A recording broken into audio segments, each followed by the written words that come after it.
Genesis chapter 42, find that there in the Bible. We're picking up with Joseph. Somebody catch me up. Where are we at with Joseph?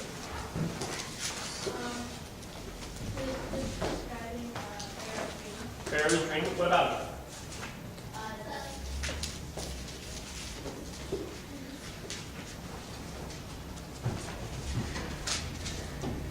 Pharaoh's dream, something about cows, right? Yes, there's fat cows, there's skinny cows, Okay. and the fat cows, they don't eat skinny cows. What was that supposed to mean? Fat cows, skinny cows eat each other. That's weird. No, it means that, they'll be 7 years and 20. 7 years of what? 20, 7 years of plenty and 7 years of what? famine. Famine. What's famine? Like, when you need to save food for the rest of the year, so like, you eat all the food at the first of the year, you're not gonna have enough food to feed at the last of the year. Okay. So what happened to famine? And then there was a dream, and God sent a dream and said, hey, look, this is what's going to happen. Got to fix it, right? Got to get ready for it. Genesis 42, verses 1 through 4. I'm going to get people to read after that. It says, now when Jacob saw that there was corn in Egypt, Jacob said unto his sons, why do you look one upon another? He said, behold, I have heard there is corn in Egypt. Get you thither, and buy for us thence, and that we may live and not die. And Joseph's 10 brethren went down to buy corn in Egypt. But Benjamin, Joseph's brother, Jacob sent not with his brother, for he said, lest peradventure mischief befall him. What does peradventure sound like? Somebody? Perhaps. Perhaps. Okay? Maybe. Maybe. Adventure, we know that word. What is adventure? It's like when you go out and do something and find cool stuff and like. So when you, adventure is cool, adventure is a good thing, right? So if I put the word per in front of it, that makes it bad, makes it not a good thing. So peradventure would be like calamity or falling into some kind of big problem. How come Joseph's dad would not have wanted to send another son with the brothers? Why do you think? What You happened? wouldn't want the second oldest one. Wow, you already lost one. I'm not going to trust you with another one. I already gave you one, and you already lost and messed up that one. Why would I give you another one? That doesn't make no sense, right? Okay, and then he sends them down to Israel to go get this corn. Where'd the corn come from? I thought they were broke. I thought they had a famine. You didn't say their food. Oh, they listened to God, right? So they had corn in where they were supposed to be. In the story of Joseph, y'all, there's so much stuff in the weeds about Christ and what you can pull and what you can learn from. You and I, if you want to think about it with corn for one reason, Christ has everything we need and everything we're ever going to desire for our spiritual lives. And it literally is right there if we will go pursue it and if we will go after it. If I want to learn more about God, if I want to learn more about Christ, then I'm going to have to find it in the Scripture, and I'm going to have to pursue it, right? If I'm going to want God to work in my life and work in my heart, then I'm going to have to pursue Him with it, right? If I'm going to want my soul to be fed, to be satisfied, to be supplied, where's it going to come from? God or Jesus Christ, right? That's where it comes from. It's my supply. It's what gets me through. It's the same thing with the other things that you're seeing. My soul is never going to be full. Doesn't matter if I'm saved at 8, doesn't matter if I'm saved at 80, right? My soul is never going to be full, it's never going to be satisfied, and I'm always going to need Christ to work in my life and work in my soul and work in my heart. Never going to quit.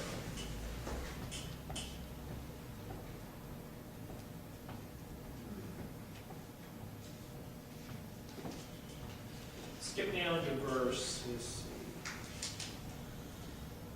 7 through 15. What do you want to read? I'll let Isaac go first, and I'll let you go there. Isaac, can you read up here? Read 7 through 14.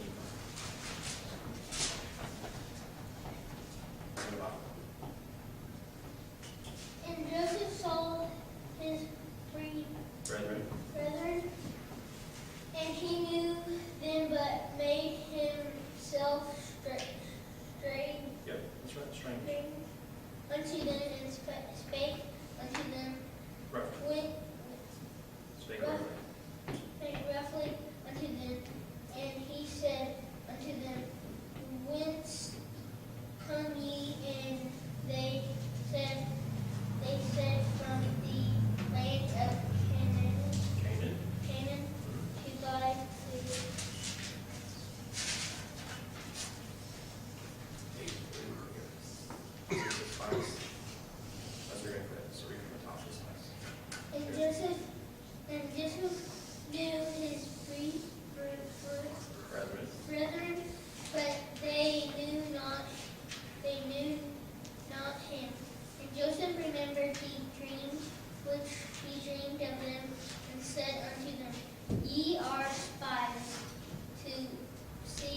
he was remembering the dreams, and then which dreamed of them and said unto them, Ye are spices. Spies. Spies. So he's saying you're not here for the right reason, right? Is that what he's telling them? But then what they said? And they said, Nay, my Lord, but unto food are thy servants come. okay. We are all one man's sons, are true men. Thy servants are no spies. And he said unto them, Nay, but see the nakedness of the land, ye are come. And they said, Thy servants are well, brethren You got it. of the sons of one man in the land of Canaan, and be man in the land of Canaan to be holy. Youngest The youngest is the day. youngest is the day with our father. And one not. And Joseph said unto him, That is it that I spake unto you, saying, Ye are spices. So he didn't believe him, right? Spies. They said we're not spies. He says you're spies. He says you're just going to hear and despise stuff out, right? Austin. 15 through 21. There you go. You going to read from there? 15.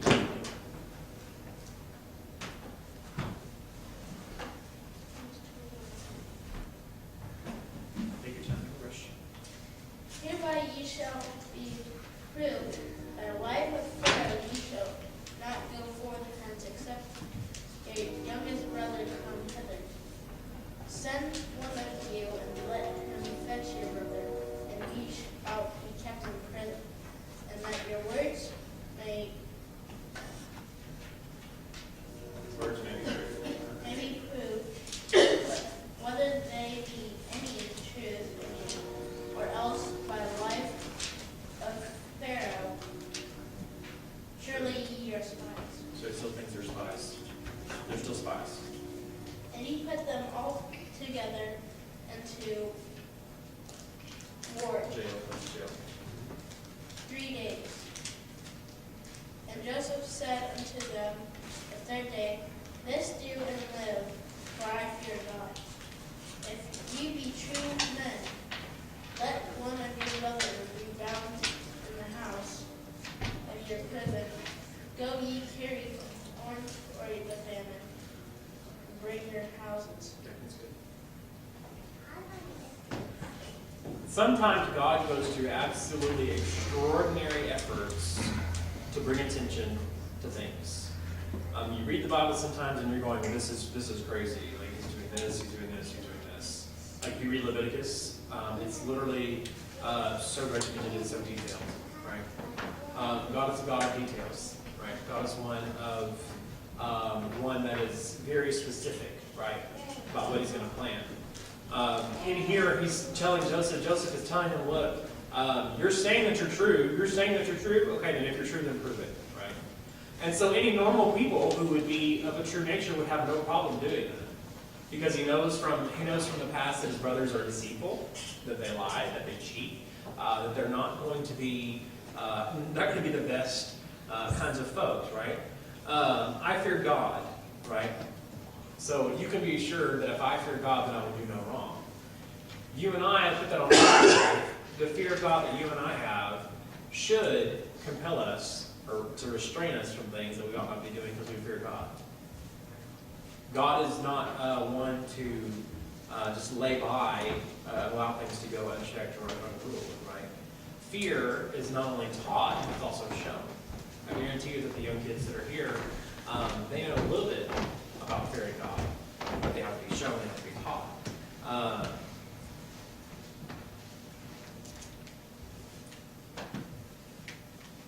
Would you rather be dealing with someone who, in business, right? Would you rather deal with someone who's a Christian? Why? Why would you rather deal with someone who's a Christian in business? Why does things like that make sense to us? Or if we're going to, if we're going to be dealing with someone in business, Christian-wise. Because do I want someone who has the same worldview as I do, that probably will do the right thing, probably won't twist, move, or try and pull anything over, will do things fairly, will do things just, right? Someone who possibly fears God? Or do I not want to deal with someone who's a Christian and just hope that he gives me a good deal? Right? Typically, when someone says, okay, you're going to go to Bruner and buy a car, the guy says he's a Christian, right? Typically, you would assume that he would give you a good deal, to be fair and honest and just, right? That's what you expect from Christians. That's what you expect from people who fear God, right? I would be the same. I expect the same thing with fearing God. So he expects fair dealing with him, and he says, look, nothing's going to happen to your brother. Have I done everything I've done so far? Yes. Has my integrity checked out 100%? Yes. Then leave your brother, bring your brother to me, leave him here, and then we're going to do this way. Right? And who has all the corn? Who has everything that they need for the whole entire situation? Joseph does. No one else does. No one else has what they need. And so they need this.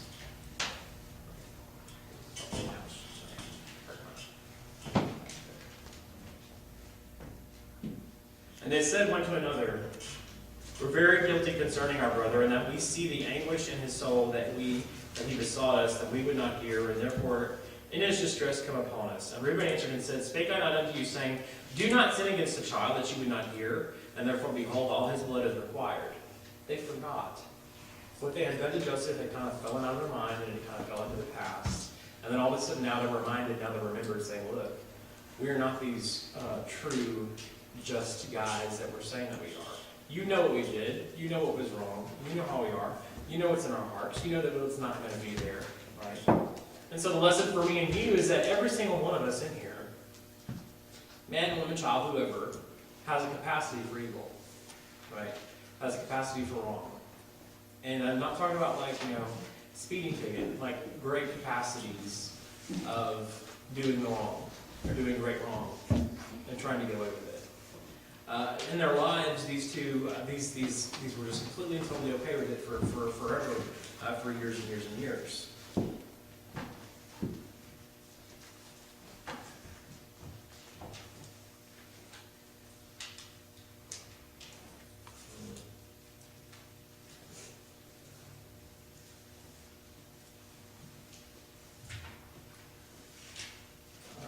Let's get down to verse 26 or 25. Joseph commanded to fill their sacks with corn and restore every man's money into his sack and to give them provision for the way.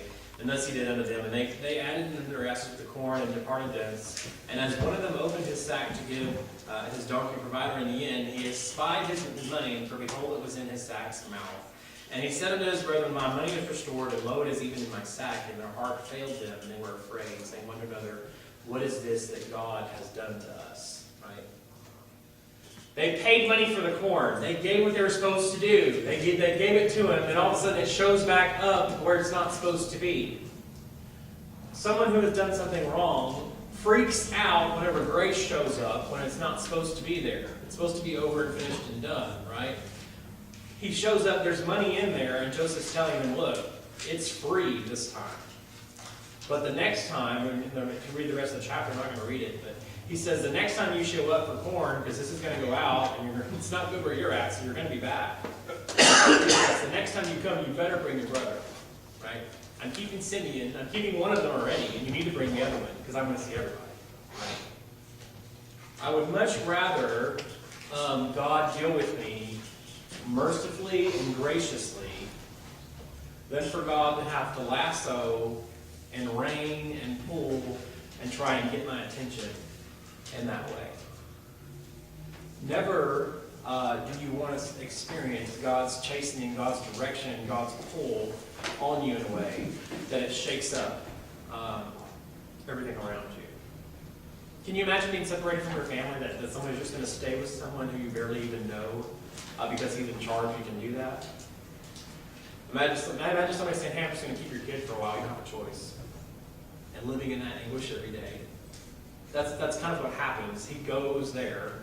And so they go back and they tell their dad what happened, and their dad is like, look, he's like, you lost Joseph, and now they have Simeon, and he's like, And then now he's going to want to see Benjamin too. Are you serious?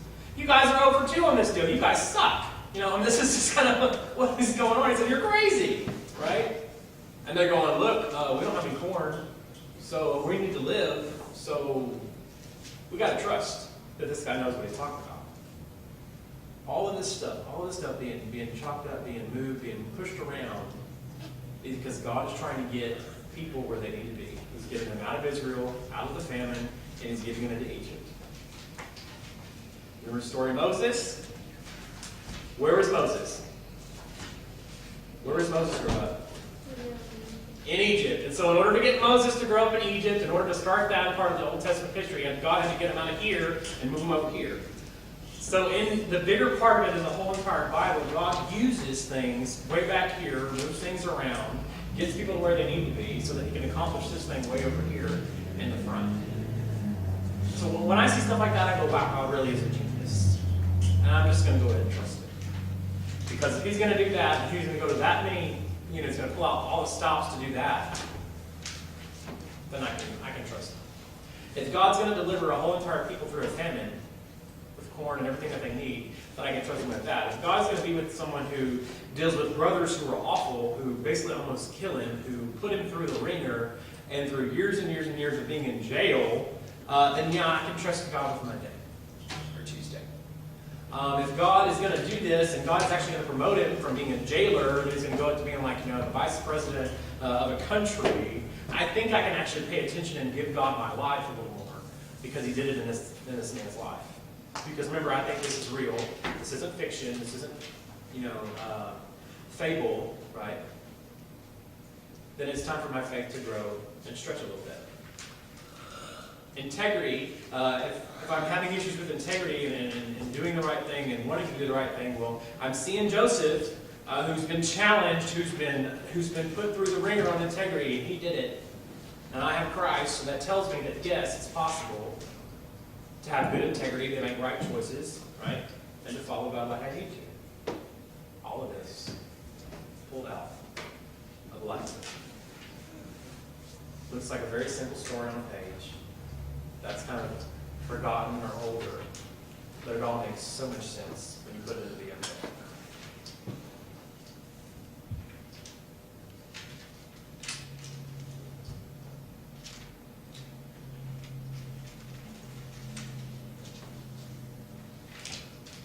So I would ask you that today, out of everything that I just blurted out in 5 minutes, what is something that you needed from Joseph's life for your life? There's something in there. Patience. Waiting for years to be delivered out of a jail cell. Maybe you're in that kind of a low point right now, or a waiting period. There's moral issues that are there, doing the right moral thing. There's issues with people doing the wrong thing to you, and you having to come to the point where you can forgive them, or getting close to forgive them. This keeps coming back. Sorry. Jim keeps looking at me. No, I'm just saying, honestly, I read that and I get Joseph was messing with them some too. He was trying to put the fear in them. He knew that his dad wasn't going to let Benjamin go because Benjamin and he were the only two by Rachel, the love of his dad's life. So he knew that they were going to have to dreadfully go back and tell her that. But he knew he had all the corn, and so he knew Right, they would be. he knew they would be. Right. But what I'm saying is he You see, got a little bit back there in too. the story, you can see. I don't know. It's not anger. It's not wrath, but you can see the conflict between him trying to let go. And so by the time they show up in front of him, which is next week after, there is this crazy picture of restoration in the family, in which everybody lays the bombs down, and it's kind of like, they come together, and you see God work and heal this whole entire thing. It's one of the like I said, it's one of the coolest stories in the Bible that I love, because it's so strung out, but it's so good. I think that he was testing them to see if they were still as cold and calculated as they were when they sold them. That's exactly what he did, right? And right here in the part, he's saying, wait, these guys are saying they're changed. We're true men, remember? And then he's like, okay, we'll see how true you are. And all of a sudden, you got money back in your sacks, and y'all are freaking out. There's something else. There's something else to this. Y'all aren't as true as you think you are. Bring your brother back with you next time. And you guys are still got issues. I think he's kind of toying with them, and kind of like you do with your kids, to where you know what happened. You're getting their version of it to see what version they're going to give you. I mean, it's kind of a cat and mouse game, so to speak. Just toying with them, so to speak. And then he comes and he brings them, and he puts it, kind of backs them into a little bit of a corner. You know, live or die, guys, it's your choice. You know, all because God needed these people to be here. Because if you read, what scripture is that? I read it over here.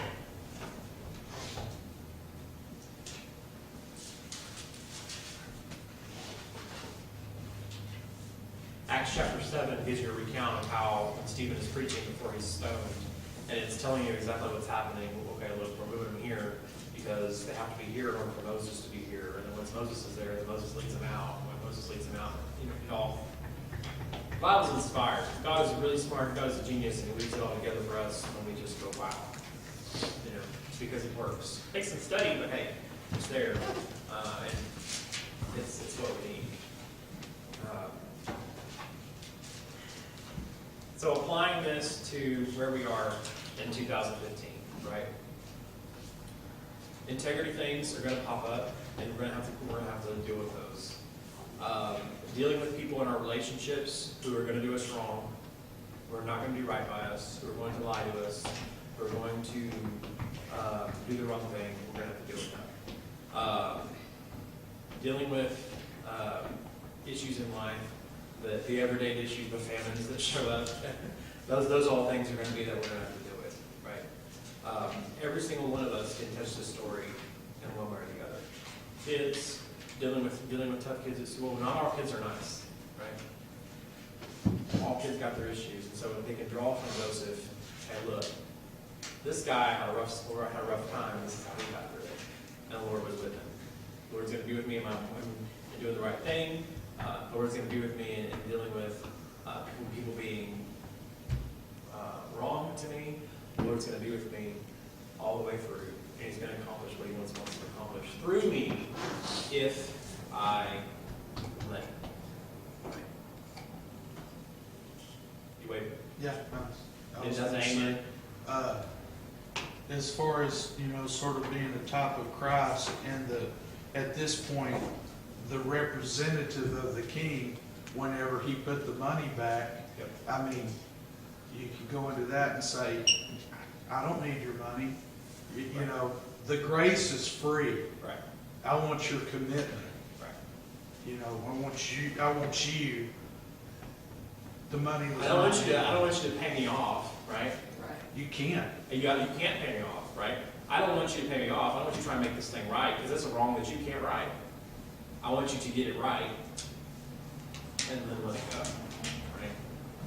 All through the Old Testament, stuff like that. Christ stamped all the way through it. God is genius, with pointing everyone to Christ. I need that more in my life. Right? Joseph, it's good. A little bit of stuff to understand. Once you get through it, cows eat cows, stuff like that. It's fine, right? You can do it. It's just the Bible, right? And my job, like I said, is to teach people how to read it and understand it. That's why I'm a big fan of having them read, because once they start reading out loud, they can deal with the hard words, things like that. It just becomes simple, becomes second nature. It's not like picking up Shakespeare. They can do it.